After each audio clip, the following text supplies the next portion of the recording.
C'est dans la plaine de Ninive, à 20 km de Karakosh et à 50 de Mossoul, que s'élève le monastère de Mar Behnam et Sarah. C'est probablement le lieu le plus important de l'église syriaque catholique.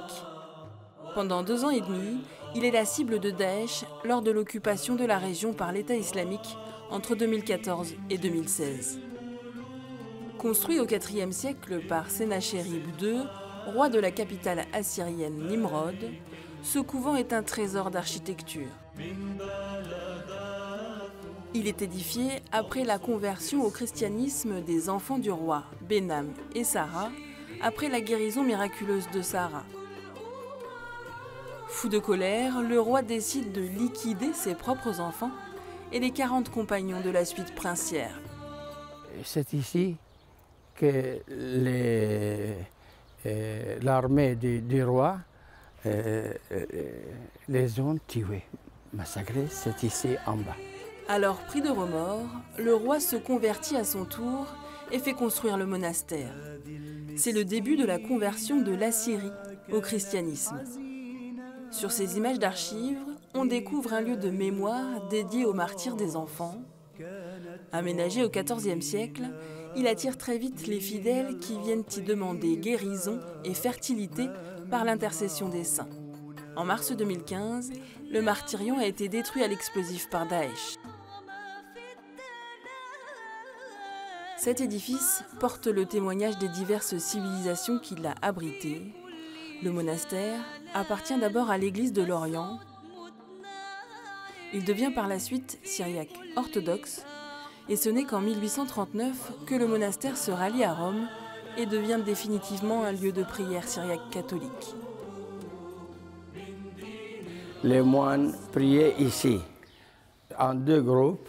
Alors ici, on mettait la croix, il y avait une croix. Ici, une écriture qui est gardée, Slibo Scho.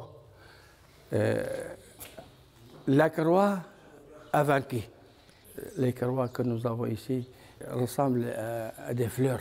Ça nous présente la foi chrétienne qui est toujours belle. À l'intérieur, plusieurs étapes de restauration ont permis d'embellir l'édifice. L'église, l'autel et des sculptures sont ajoutées en 1164. Sur les murs, les portes, les chambranles et les linteaux, on distingue encore aujourd'hui les noms des donateurs et des artistes qui ont participé aux travaux. Sur ce mur, en face de l'entrée de l'église, se trouve la pièce emblématique du couvent. C'est un haut-relief représentant Saint Behnam à cheval, terrassant le diable. Entièrement buriné par Daesh, cette œuvre en stuc incrustée dans le mur date probablement du XVe siècle.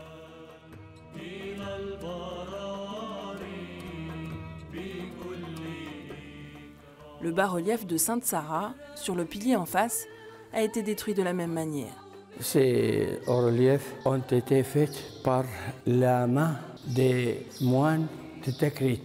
Les Tikritiens étaient des chrétiens venus dans ces contrées. Il y a eu parmi eux des gens qui sont devenus moines et ils ont travaillé dans cette église. Et ils ont construit cette église avec des écritures en syriaque et même en arabe. Enfin, la cour intérieure abrite pendant des siècles une des richesses du couvent. Une bibliothèque contenant des livres liturgiques de grande valeur et près de 300 manuscrits. Certains dataient du XIIIe siècle. La majorité a été brûlée. Aujourd'hui, ceux qui ont pu être sauvés sont conservés en lieu sûr.